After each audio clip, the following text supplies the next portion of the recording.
strategy, which outlines plans to improve housing related services to enable older people to live as independently as possible. And members, you're asked to consider and approve the draft response.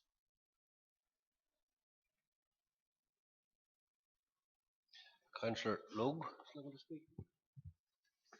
Thank you, Seamus. Look, I do have things that I would like included in this response, but if it's okay with this committee, if I forward yourself a paper and distribute it to the committee, if we could have it to try and incorporate some of the stuff into the response and just ratify it then at full council, if that's all right. I know the response doesn't have to be on the 25th, I think. So that would, I mean, this is quite an important document, and within it, like, you know, we're looking, it's proposing that, not proposing, it's estimating that the age of our population in some parts will be increasing by 50% over 65s within the next 20 years. And so really, I think, you know, we really need, it's good that the Housing Executive are doing this consultation, but we really need to be getting this right. Just as of this week, we all know about lifetime homes, and these are great. However, the lifetime homes that are being allocated to people who maybe have been on the waiting list for a number of years have then to be adapted. While we have lifetime homes, we haven't got a percentage even of ready from the outset lifetime homes, and for me that is really a big issue. We need to be, we know in advance that these people need these type of accommodation, yet we're making them ready for adaptation, but we're not making them ready from the outset. And you know, that could mean taking out a perfectly good bath that has been installed and installing a shower. Why not put the shower on at the start?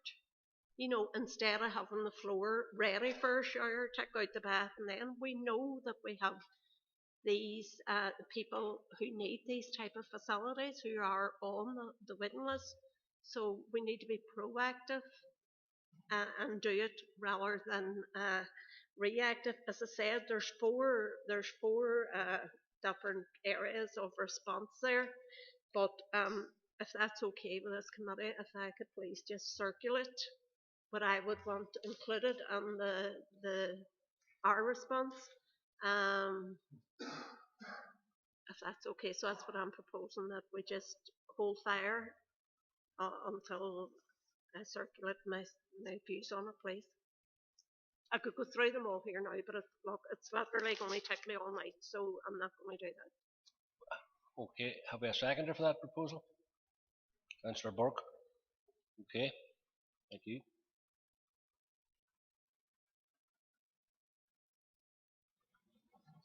Oh, sorry, Councillor Ferguson. Thank you, Chair. Thank you, Seamus, for the report.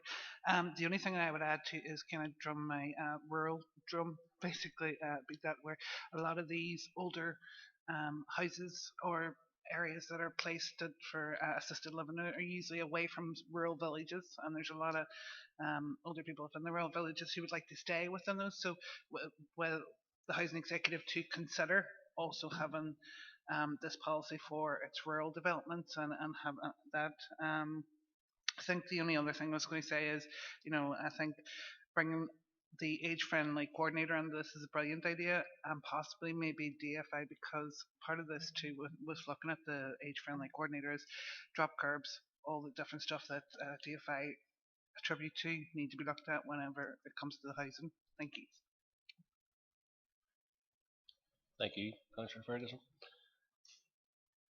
Happy enough to move on to point 16. Update and review of public convenience provision. Seamus. Members, this report provides an update on public services provision in the council area, including progress of implementing recommendations approved by the council previously in 2017. You'll be aware as a result of COVID-19, the public convenience remain closed in order to protect the health and safety of the general public and council employees.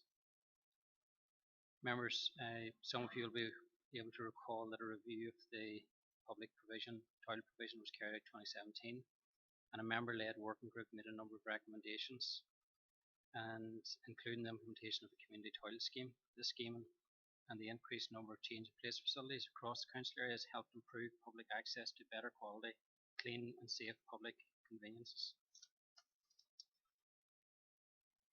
Members, in light of the ongoing pandemic, there are a number of options to be considered in relation to public conveniences, and it's recommended the committee nominate members to sit on a task and finish working group to review the various options going forward. Thank you, Seamus. Councillor Edwards. Chair, thank for letting me in, and thank you, Seamus, for the report. Seamus, I wonder, could you give an update on what's happened in Castlereagh in terms of the leisure centre, and also in Strabane Town? I know that the public toilets are part of the public realm scheme in Strabane Town. I know that there are plans to I think, to demolish them. I wonder, could you give an update on that as well? Thank you, Chair. Through you, Chair. Yeah, in terms of the position in Castlereagh, there has been funding secured from the Department for Communities and the Public Health Agency to install a change of place facilities in Derg Valley Leisure Complex. So officers are currently considering that at the moment. Again, in relation to Strabane, we're keeping that under review in terms of the public realm scheme, but what I would say is, and something probably for discussion by the task and finish working group, is the community or the change of place facilities and the community toilet scheme, and that it has been operating very well, and we're receiving very few complaints in relation to public toilet facilities at the minute. Yes, we had a small issue in Castlereagh, and hopefully we'll work with the concerned individuals going forward and have those addressed. So there's a range of options probably to be considered, and that's why we're proposing that the task and finish working group set up. Thank you. Seamus, if I just contribute myself, I suppose, being from Castlereagh, as there's a few councillors here from Castlereagh, it is we've all been lobbied and exercised around this, and there is some thought that the leisure centre is a wee bit far out of the town centre for older people and the sort of main part of the shops. I know there is several shops that offer the facility, but I feel that this could be advertised better, possibly even by the shop owners. I know there's a few of the shops, and I would be in them regular, and I didn't know until coming to council here that there was a public toilet in them. And I don't know whether their councillors would agree with me or not, but I think it needs, a lot of the local people doesn't know that them toilets are there in Castlereagh for use. Thank you.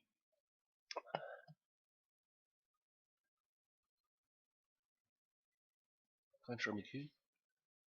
I would, Chair, totally concur with your sentiments there around the advertising of the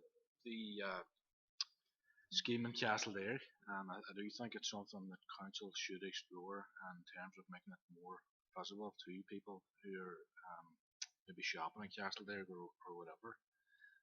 And I note there, Seamus, just your response about the change in places facility that's earmarked for the leisure centre. It was pretty concrete in previous committee meetings that this was going to be implemented, but I note with caution there you said that officials are considering it at the moment.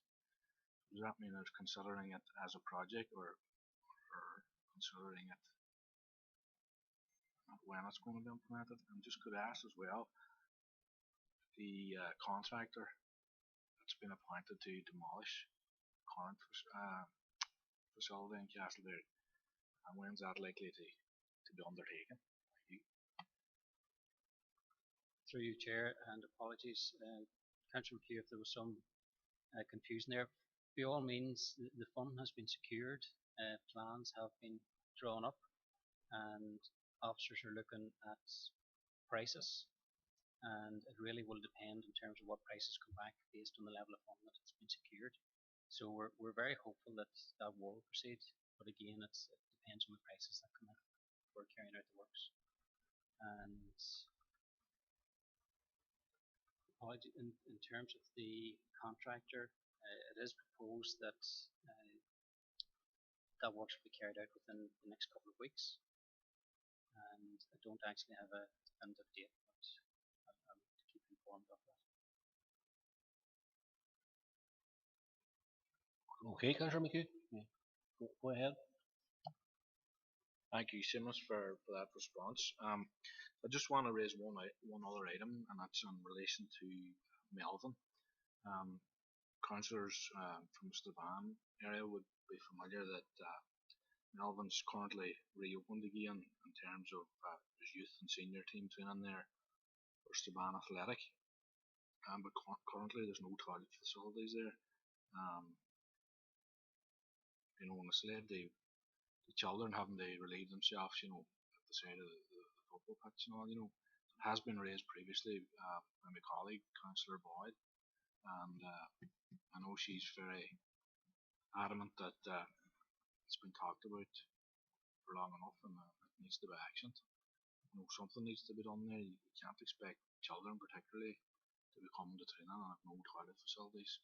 So I don't know what needs to be done, but there needs to be something put in place there to accommodate that. Thank you. Through you, Chair, yeah, by all means, officers will look into that and we'll include it as an agenda item on the task force working group to try and progress. Okay, thank you. Happy enough to move on to item 17.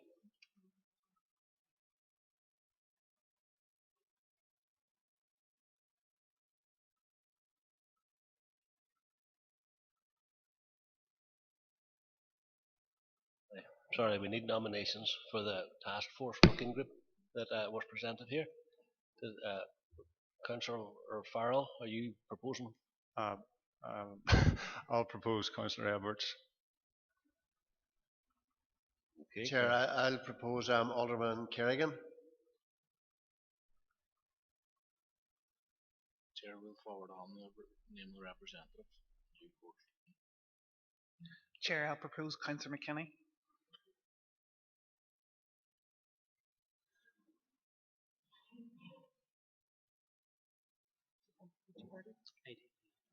Yeah, we need one from the independents then, is that correct? Or Councillor Hargan? I'll propose Councillor McCann. Okay. If I could propose myself from the Ulster Unionist Party.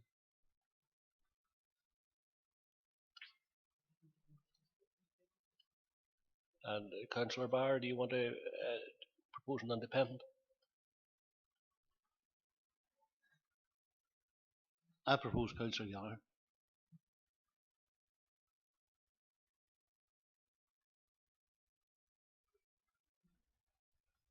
Okay, so that's Sinn Féin's going to forward theirs on, what they did.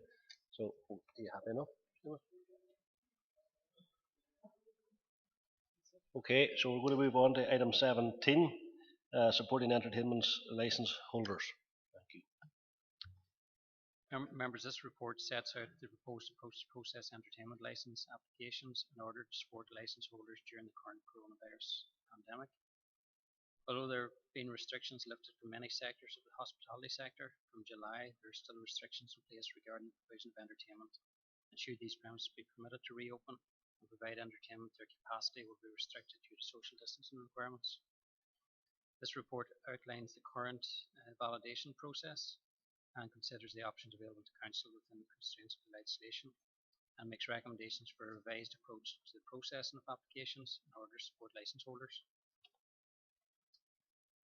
Members, in order to assist businesses during this time, it's recommended that Council approve the amended process for dealing with the applications for renewal of entertainment licences to reduce the burden on businesses. Okay, folks, happy enough? We'll move on to... Sorry, Chair, see, Seamus, just for clarity, go and say what you're proposing again there. Through you, Chair, it's outlined in the recommendations. There's a number of steps. Is it the 5 steps, £5, all of those Yes. together? Combined. Right. Okay. Right. Sir Mooney, were you looking to Thank you. speak? Thank you, Chair. Just one note. I was just actually wondering, I was reading that. Have you seen a decrease? Has Council seen a decrease in applications from licensees in relation to the current year through COVID? And if so, how much would that impact on the revenue collected through entertainment licenses, or would you have a figure for that? I don't need it now. Maybe some other time, but if you have it there readily, it'd be great. Thank you. Through you, Chair, yeah, by all means, there's been a lot of queries and concerns raised by licensees in terms of whether we can provide refunds and whether we can extend the licenses. But again, as outlined in the report, we're restricted by the legislation, and that's why we're proposing this process to enable businesses to get kick-started as soon as they get the go-ahead.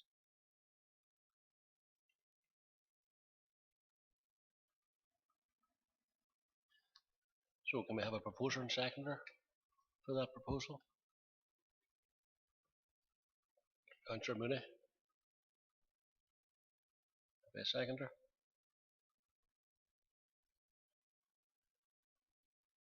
Anybody second the proposal there, please, folks? Councillor Logue.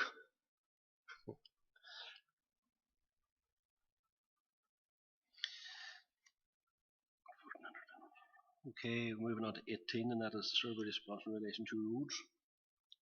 Seamus, thank you. Members, this report outlines a consultation which has been carried out by DFI on road closure legislation. Members, you'll be aware that Council administers the application process and issues road closures in following consent from DFI, and also in relation to consultation with our stakeholders. And just for information, members, there's been 26 road closure orders issued to date, and it's recommended the draft survey response is approved and submitted on the 24th of September. Proposed and second, Alderman Wark and Devaney, respectively. Okay. Moving on to item 19, the draft travellers accommodation strategy. Thank you. Members, again, this is a consultation issued by the Housing Executive on the Irish Travellers Accommodation Strategy, and as outlined, it again is seeking members' approval of the draft consultation response.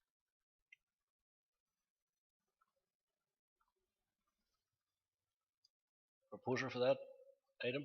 I'll just propose it and welcome our response, and welcome the Housing Executive coming out in this.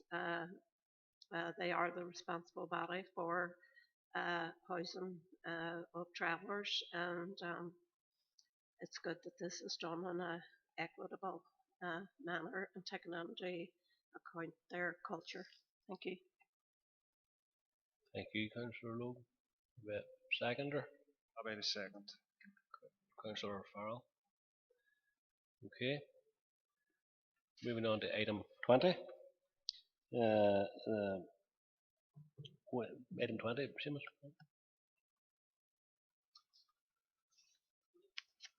Through you, Chair and members, you're asked to consider and make a determination on the application by A&M Fuels Northern Ireland Limited for a permit to operate an installation to receive and process coal at 5 Bay Road.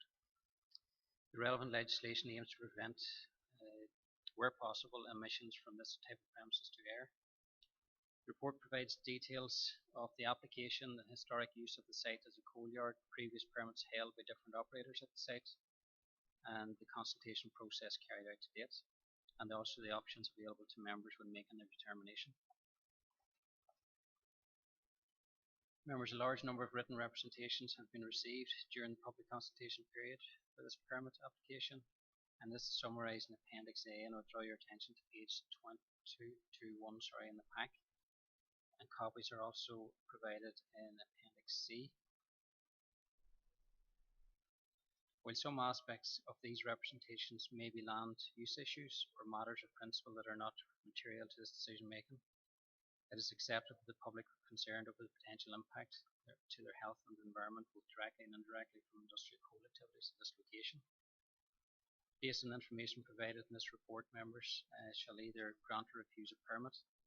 Should members decide to grant a permit, it is recommended that additional conditions are included to ensure best practice implemented and adhered to. And a draft permit is outlined in Appendix B. Should the permit be granted, council officers will review compliance with the conditions and bring a report back to committee within 6 months, an update on compliance.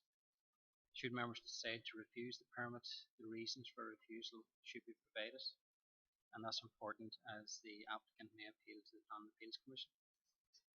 So members, you're asked to consider the report and the relevant documents attached and make a determination on the application. Okay, here the proposal, folks. Councillor Durkin.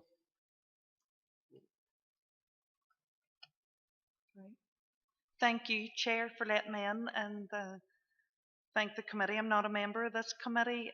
This is an issue that I have been working with other councillors in the Foyleside area, but of course this is much bigger than the Foyleside area. This issue affects the whole city and district, and it's been great to have such a good collegial cross-party approach to this.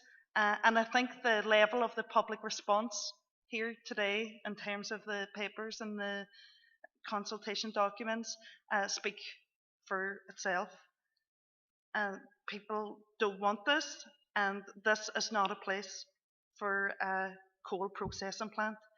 And there's no place for it in a council area by a council that is dedicated and has committed to climate emergency action, and a council that takes serious public health, all aspects of public health. The legislation referred to governing this application and the guidance referred to in the documents are outdated. They predate climate emergency. They predate a lot of the scientific evidence that we all know now about public health in terms of the relationship and connection between these air particulates and the lung conditions and heart conditions, and that's been highlighted by various public health campaigns in recent years. And I would just urge people to refuse this application. Thank you. Thank you, Councillor Durkin. Councillor Ferguson. Thank you, Chair. I just need to say, to declare an interest, being a commissioner for Foylport, we also have a coal processing and it's a pecuniary. So unfortunately, I'll be abstaining from this one today. Thank you, Councillor McHugh. Thank you, Chair. I totally concur with the sentiments of Councillor Durkin. Totally unsuitable location for such a plant, nearby residential area, with a high percentage of elderly residents. And I believe if this is granted, it would have negative impacts not only on air quality and the amenity of residents, but there's also potential risk there of pollution of the Foyle. So on behalf of our party, we would be opposed to the granting of a licence. Thank you. Thank you, Councillor McHugh. So, sorry, Councillor Harkin, go ahead. I had my hand up a few times there, but that's grand. Yeah, so I think what other councillors have said I would be in agreement with. There is a very strong feeling from residents in the area, who many of us have worked with, that they're opposed to this project moving forward. And I think that I was disappointed in the report from the council officers, because it's the first time I've seen a document where there's no direction given, where it says you can either agree or disagree, refuse or grant. But it seems to me to be leaning in the direction of granting the way that it is worded, and maybe that is out of a legal concern or whatever. But so it wasn't. I didn't find the report very useful, and I didn't find the report useful because last year we reacted to the millions of young people and others who marched, organised the climate strikes, and said that we were going to take immediate action because we were in an emergency. And we did talk about the fact that we are not necessarily in a position to do anything about what other places are doing, but we can try to impact change here. And this is something that's brought to us in our local area. So my reading of it is I don't think many of the things that are being told are immaterial are actually immaterial, because I think Mary's right. The legislation is outdated now, the policies are outdated, and that we have said as a council we want to be in advance, or we are in advance of many other places in terms of creating policies and procedures and plans here that take the climate emergency very, very seriously. So I think it sends the wrong message to tell residents and climate activists and everybody who's put in all these concerns and objections that most of it is immaterial, because it all ties into people's concerns. And then from a material point of view, there is no guarantee that the particles won't be spread around, even with all the various proposals in place to mitigate it. There's no guarantee that that won't happen. And it's in the heart of the city. This is not in an area where there is, it's a built-up residential area. It's a built-up use area. There's sports, there's walking, there's parks, there's people's homes. If this was out in the middle of nowhere, it would be still bad for the environment and everything else. But so there's a whole set of other reasons. And then even with the runoff issue, using water, where does the water run off to? Because that takes away whatever the particles are. They run into the foil, because the foil is actually a protected habitat. So this idea that there's no protected habitats anywhere close by is wrong, because the foil itself is a protected area. So I don't understand why that's not built into the proposal. So I think even on a policy level that this can be rejected on that basis. But I don't think that all the other issues that people have raised about, taking climate change seriously, and the air quality in Derry's air quality is not great, and we are in the process ourselves of trying to do something about that.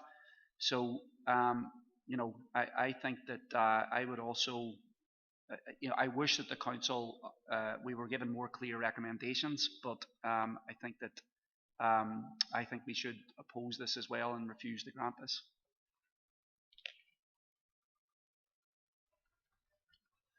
Thank you, Councillor Harkin. We're moving on, right?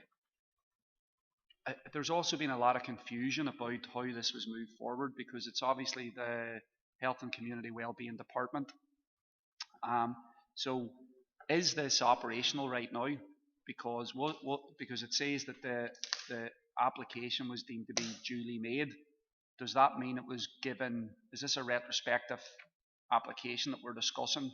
So it's already it was already put into motion. Because I would also have concerns about that, given what the council has attempted to do and has said and put in its corporate policy in terms of these issues. Through you, Chair. Yeah, I suppose that site has been operating for a number of years, as outlined clearly in the report, albeit this is a new operator. So the previous permit that applied to that site was revoked, and so the new operator had submitted an application, and that's why we're dealing with the report here today. What I would say is, in fairness, the officers have put a lot of work into this in terms of the consultation process, and there has been a lot of interest and a lot of communication. And Paul McSwiggan, who is the principal officer, is here today, and by all means, if you'd like Paul to give a summary in terms of what his observations are on site, and we can do that if it helps with the decision making process. But yeah, by all means, this site, the planning history is outlined there. There has been a similar process there, albeit it's just a new application. Thank you. We have two more speakers, and then we can ask the put it to the floor if they want to get this man to give a guidance on it. We have Councillor Farrell. Thanks, Chair. I can't, in good faith, vote for this proposal, which would grant a permit for coal processing at Bay Road. There have been hundreds of objections from residents, and they range from environmental impacts, pollution, health implications, traffic congestion, and they're all very real concerns. I wouldn't want it on my doorstep, so I'm not going to be voting for it to go on anybody else's doorstep. But I would like to raise a specific concern around the process. This was re-advertised in the Sentinel. It was advertised in one publication, and the Sentinel, it's a fantastic newspaper, but I think everybody in this chamber would agree that its readership in Garden City and Kingsford Park, etc., would not be the highest. So I think that could have been addressed in a better way. Thank you. Thank you, Councillor Farrell. Councillor Barr. Thank you, Chair. Just briefly, I just feel that those of us who opposed Dalradian's plans for gold mining and Greencastle are going to oppose this for the exact same reasons, because of the threat to the environment and health. Chair, thank you. Chair, just to add my comments, they say that they would support the councillors here who are against it, have met the residents, been at the number of meetings, seen the work that Mary and others have done with the petitions and that, and you know, and it's not just for the residents. The area between the Bay Road and the bridge is an area that's any night of the week you go down there. There's walkers and people walking dog and people jogging, or people just out for you know, just a dander. They come from all over the city, and just point that Councillor Barr has said there too about Dalradian and the corporate position of the council. Recently, Dalradian had a billboard in the Letterkenny Road area, and you know, I think that given that the corporate position of this council is against the Dalradian gold mine, what is the position on them having them billboards and putting up their propaganda? And I'm not sure if it's something that we could have or as a council could have an opinion on or could do something about, but we just want to know if that could be checked out and maybe somebody come back. Thank you.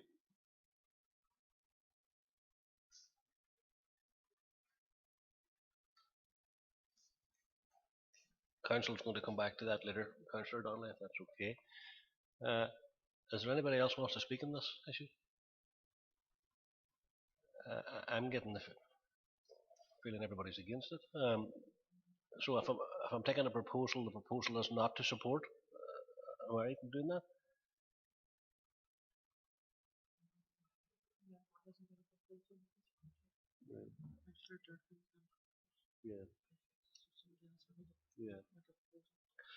Yeah.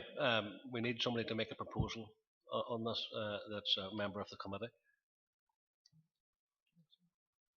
Now, I think collectively, I'll make the proposal, but I think we collectively said that I want to propose we reject this application. Okay. Councillor Mooney seconded. Okay, well, we can take a vote on this. So everybody in support of Councillor Harkin's proposal, vote for.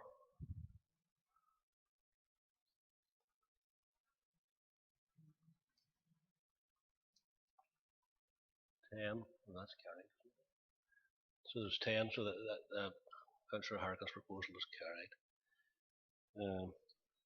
Okay, I think that is everybody happy to move on from this point?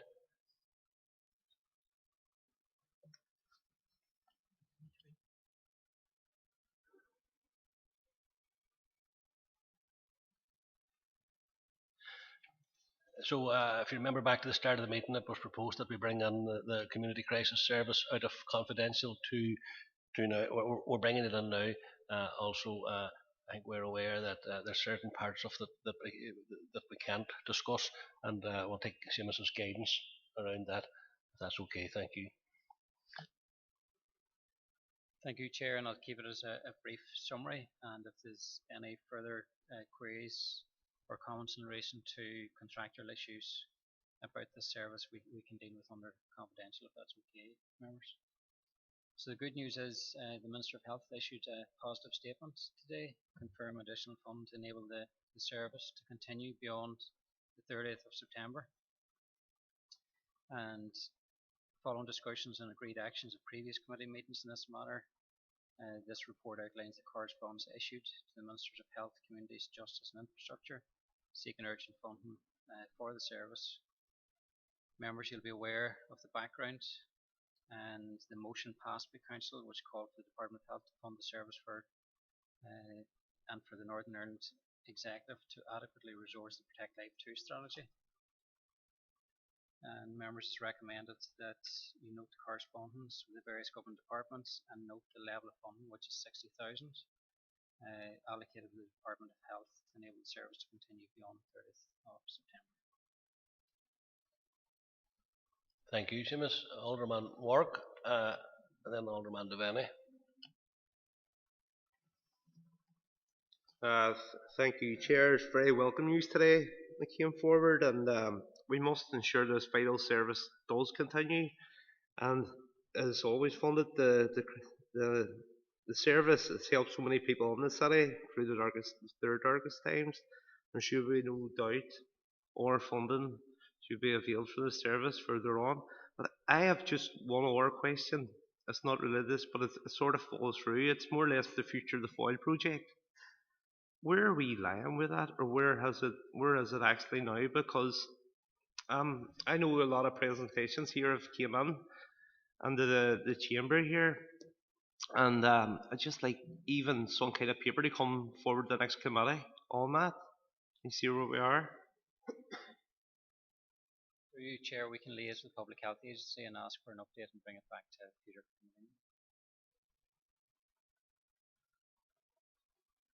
Okay, happy enough, Mr.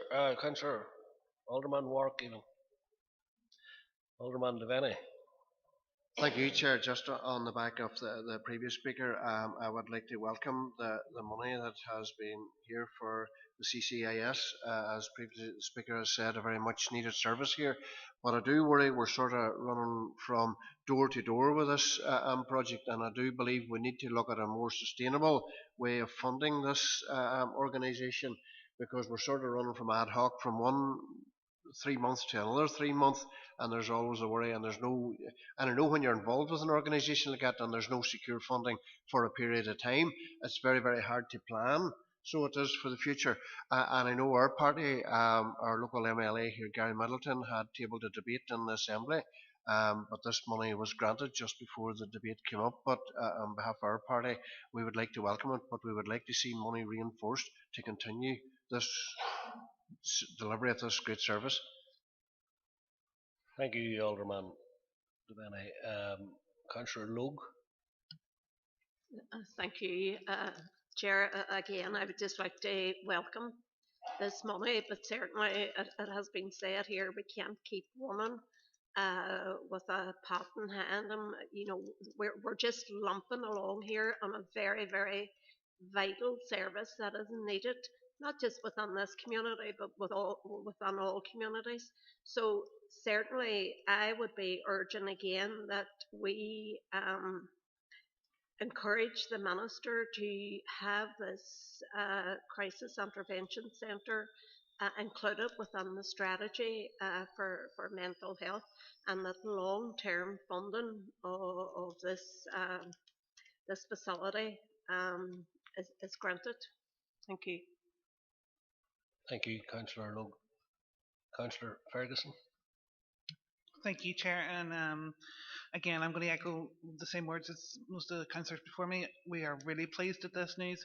The only disappointment is that the CCIS is in survival mode of going every couple of months to try and find more funding for more departments. And obviously, we've spoken about it before. I don't think it just lies at the foot of the health department. I just do think, and I see the letters there, or the DFI, DFC, Department of Justice, and I'm lobbying our own minister on this one. I do hope, I know Alderman Devaney had said that their MLA had tabled a debate in the Assembly. I am hoping that still goes ahead, because when speaking with our MLA today, Paula Bradshaw, she was very keen to highlight that the service is so vital and it shouldn't be in survival mode. It should be able to grow. When we had Siobhan here talking about all the things that they could do if they had the budget that they had, that's where we should be at, and not at this begging every couple of months. But again, it's welcomed. We have it until March. There's a bit of breathing space, so thank you. Thank you, Councillor Ferguson. Councillor McHugh. Good Chair, on behalf of Councillor Duffy, who wanted to speak on this issue, but she has left a note here, just if you permit me to read it out, if that's okay. She'd like to thank the Minister for stepping up to the plate, particularly as we mark World Suicide Prevention Day today. This additional funding now allows for the space for the review of crisis intervention services under the mental health strategy to take place up until Christmas, and hopefully the space to allow our service to be commissioned and fully and permanently funded. Thank you. Thank you, Councillor McHugh. Councillor Harkin. Thanks, Chair. Yeah, look, I don't think this is good enough, and I think most people who've been following this saga will not think it's good enough. This is World Suicide Prevention Day. This has been acknowledged now over and over again as a vital service. We constantly talk about mental health here and about how important it is and about what we need to do. And yet, this is short-term survival. So, as somebody already said, this is impacting people that depend on the service. This is impacting workers. This is impacting future planning. How do they plan to deal with the impact of the pandemic when they might be shutting their doors again at Christmas if the review leads to a decision that says, you know what, we don't think it's that vital.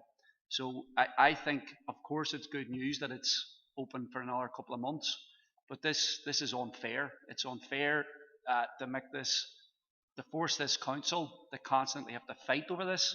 It's unfair on the workers. It's unfair on the people that depend on the service.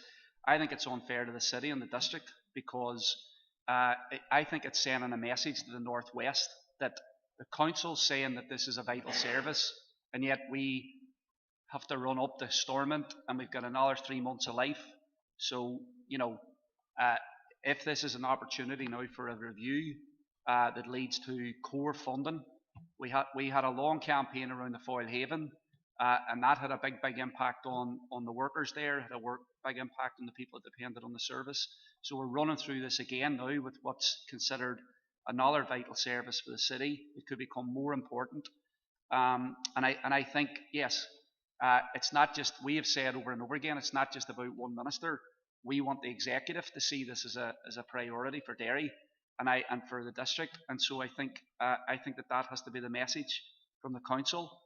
Glad to get the money, but this just isn't good enough. This cycle of us having to kind of come back in here and now we're going to be campaigning again over this for the next couple of months, because that's what we're going to have to do again.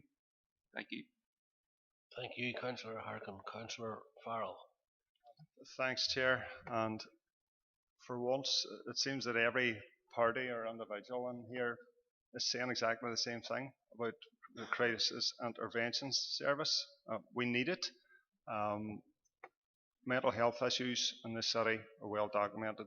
Suicide rates in this city are well documented, and it's World Suicide Day. So it's timely that we've got this announcement.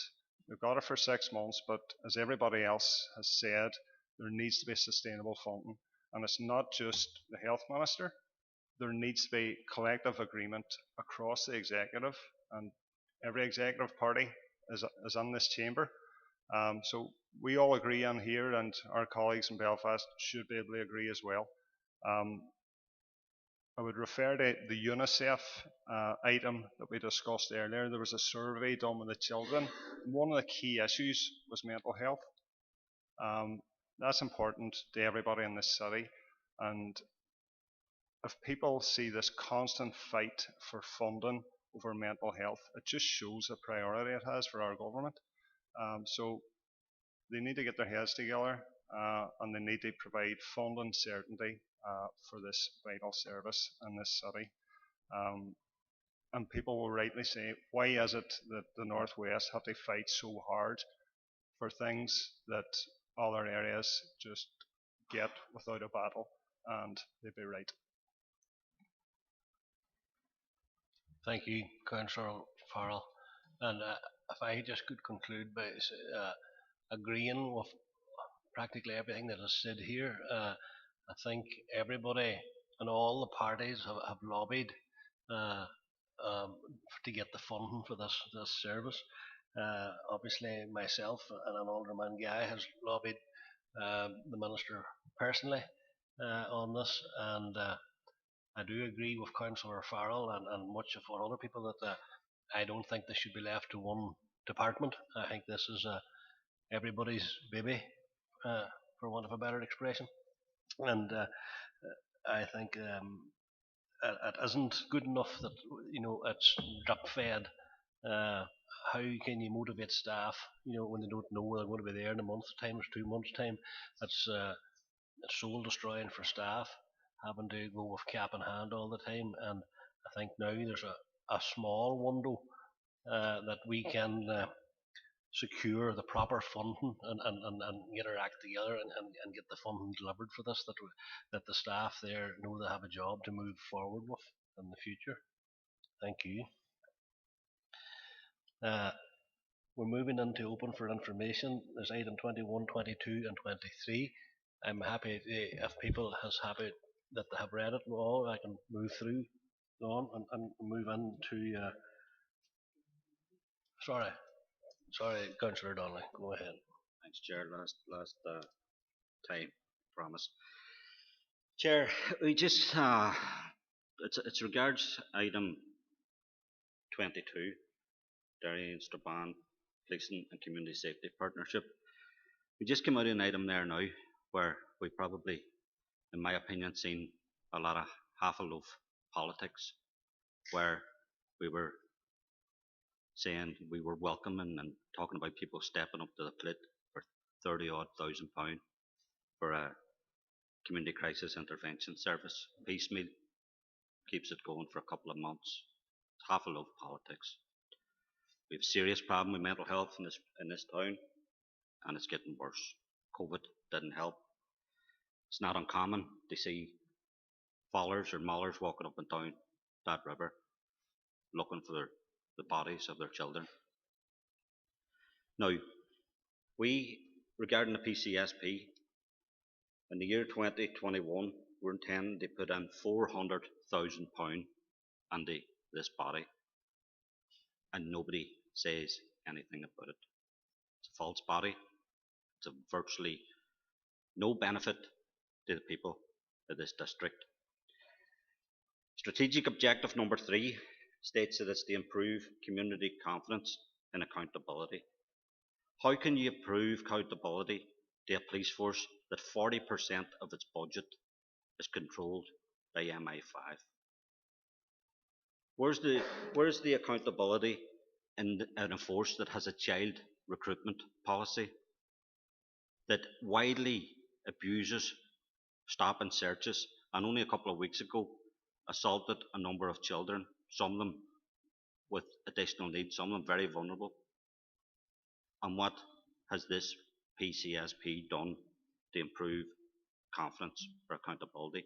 They've said absolutely nothing.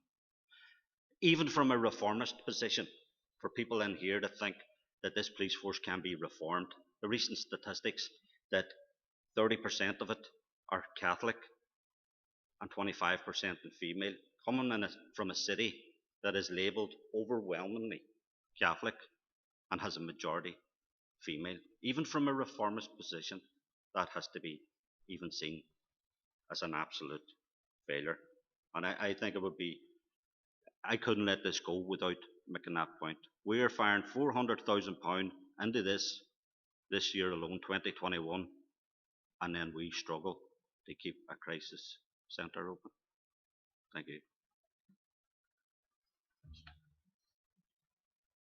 Yeah, thank you. Yeah, and thank you, Councillor Donnelly. And I do fear you're taking advantage of my goodwill. I do believe uh, you have been generous with your time, and thank you for your contribution. But I do think that you are taking advantage of my goodwill a wee bit here. But Councillor Harkin, thank you. Thanks, Chair. Yeah, I also wanted to raise an issue about the policing and community safety partnership. Now, in terms of confidence and accountability, I think what happened here and in Belfast on June 6th, the Black Lives Matter movement, has done tremendous damage to the police's accountability and standing. And that's been clear from what the people of colour organisations in Derry and across the north have said. And this whole issue still hasn't been resolved. Those fines and potential prosecutions are still out there. So I'm very concerned about that, and I think as a council we have to be concerned about it. The second point I want to raise is that people, if they read through that Unicef Child Friendly Cities consultation, when they talk to young people here in the city and in the district,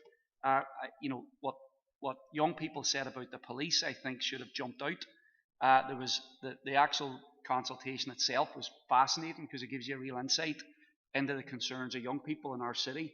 But what they said about the police was more negative than positive. This is what that document that we just read up said: that they found the police scary.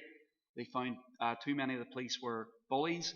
They said that the police officers often assumed that groups of young people were up to no good, and that young people felt intimidated by the police, and that police were above the law. Now, I think as a council, if that is what young people are saying back to a UNICEF consultation about friendly cities, we have to be concerned. And I think that this is an issue about accountability and about people's confidence.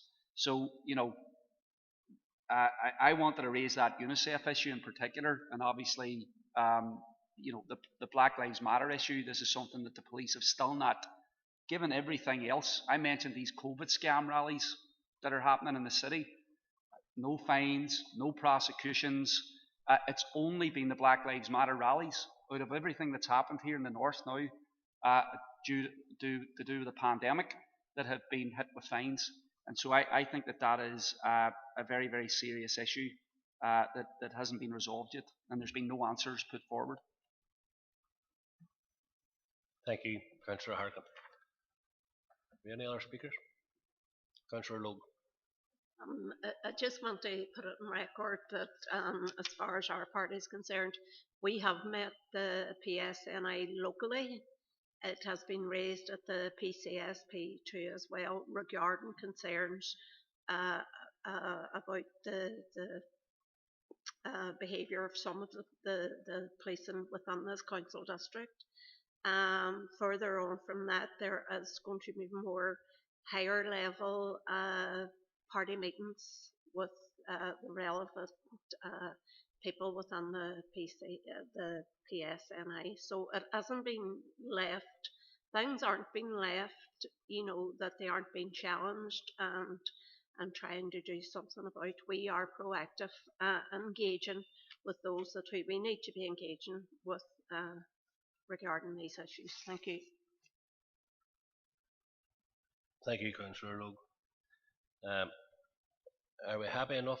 Sorry, Councillor Ferguson. Thank you, Chair. I just wanted to put on note that my recognition of the good work the PCSP has done. I know that there's questions and there's concerns over the PSNI's handling of certain events, and we have raised that to the policing board through our MLA.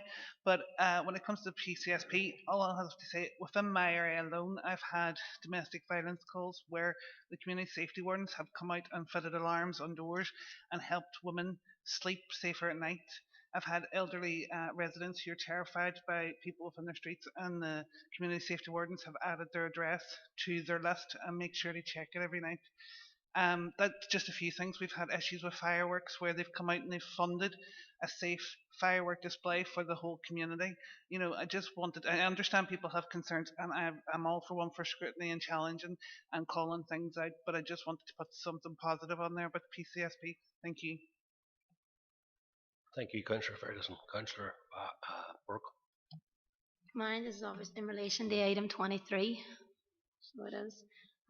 So obviously in terms of the report, the information that's in the report unfortunately is not new. We're all well aware of the shortcomings in terms of addiction services that are available. I think it's clear from the report that additional services are needed, but I also think that additional support may be needed to those current providers who I have no doubt are working hard and doing what they can to try and deliver an effective service. So just wanted to put that on we note there that they are. Thanks. Thank you, Councillor Burke. Does anybody else want to bring up anything under open for information? Yeah, if I could just comment on item 24, it's just that given what has happened in Beirut regarding the big explosion there, and I think there's a fire there going on presently at where stuff was being stored. I think we need to really give confidence to communities, especially communities that live near ports where there's big holding sheds, that all these materials are being stored safely. So just to put that in record, that I think as a council we really need to engage to give more confidence to the communities that all is being stored as it should be. Thank you. Thank you, Councillor Lowe. Councillor Mooney. Thank you, Chair. Chair, I'm just wondering, did we cover item 18, or was that I'm sleeping? That was the case, but can I just mention item 18? It's in relation to the amendments that have been put forward by Council in relation to the response for the Roads Miscellaneous Provisions Act. This is the sort of legislation that is sort of had a detrimental effect upon road racing here in this jurisdiction, i.e. voluntary clubs who want to set up like 5k races and 10k races and triathlons. This response came about from a meeting that Athletics NI and Travel in Ireland had with the Minister, who's in control of this. But I note Council's response, but I was wondering, could Council amend or put something in relation to the cost of closing roads? Because that's the main component and why now there's a serious decline in racing on the roads here in this jurisdiction, particular city. Even the fact that when we had, I'm a member of the North West Triathlon Club, and for 4 or 5 years we had the City of Derry Triathlon on the foil. But one of the main reasons why that was why that went, and the first year it was actually on the calendar of Travelling Ireland's calendar. The second year it was upgraded to national championship status. The elites were coming to that race because we had the capacity to use the river, to use the bridges, and to use the roads for the racing. But the main reason why was because when we had to pay £8,000 to have the roads closed. So my proposal would be, if it was possible, could on item 10 or 11 section in the questionnaire, could Council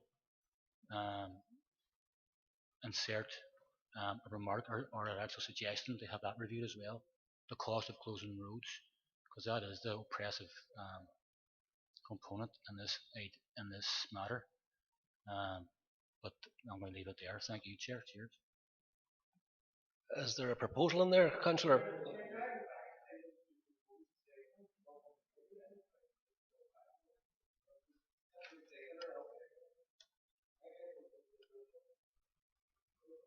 I don't think I didn't hear it. I was here in the chamber now. I stand corrected, but I didn't hear it. Now I'm not saying no, it was covered. Item 18 was covered, but it was covered. My apologies. Yeah. My apologies for the initial missing me. Thank you, Chair. It's been a long meeting, Councillor. It's been a long meeting, and it's not over yet. So thank you. if there's nobody has anything else under open for information, I have a small thing under correspondence. It's something that Councillor McHugh raised with the Royal Mail, and it's in the correspondence here about delivery and the time of delivery. There have been a further development in Castleberg where I'm of the understanding that the sorting office is proposed to close and move to Strabane. Christmas, around Christmas. This is obviously a concerning development, and if I can make a proposal that we write to Royal Mail and asked, has there an impact assessment been carried out on this proposal? Is there a consultation going to be offered on this proposal? And within the impact assessment, is there going to be any financial detriment to staff regards time or travel, because effectively their work base will change from Castleberg to Strabane if this goes ahead. Therefore, the start base becomes Strabane. So there's a impact there on the staff. My understanding is any change in working practice should go to a consultation, and there should be consultation on it. So I'm making a proposal we write to Royal Mail and ask for clarification on this issue. Councillor McHugh. Thank you, Chair. Totally concur with your comments. I just hope that the reply this time is a lot more substantial than the reply to my concerns. Thank you. We have a few looking on Councillor Edwards and yeah, Councillor Edwards, you go ahead. Yep, thank you, Chair. And I'm happy to second your proposal if Rory hasn't seconded. And I agree with you. It's important that those consultation exercises, and we do all we can to stop those job losses in Castleberg. And I also want to welcome the fact that there's new fire service recruits in Castleberg as well. I know it's sort of related to this, and the first female firefighter in Castleberg as well. So wanted to put that on record. Thank you, Chair. Councillor Harkin. Look, I agree with your proposal. I was only going to say, could we add that we also write to the Communication Workers Union and with our concerns for their input on these developments? I'm happy to incorporate it into the proposal as long as the seconder is happy to agree with it.